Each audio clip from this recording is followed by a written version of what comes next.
to woodi woɓɓe bo murta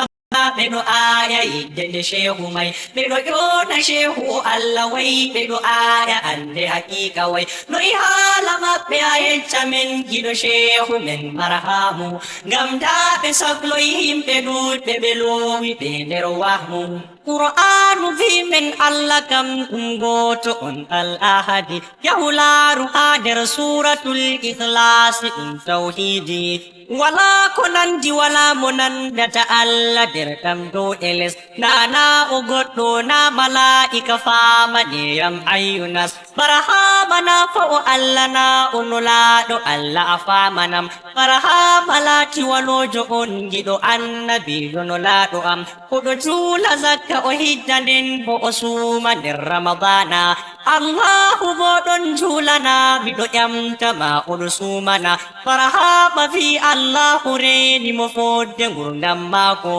o huwata kuugal ko luuti shari'a ɗum sifa maako yahu laaru nder diwanu haa iksiru harfuzayi haa baytuwol joyaɓol o wolwi a laarana ɗum daayi tokkiiɓe yidde nde ɓernde on bonnooɓe diina faama zindiiku en on saawi kufruɓe vangiɗi islama ko moyjo on bi'i goɗɗo Allah o wurtake nder diina ngam Allah kam ɗum gooto on jam hotirore e ina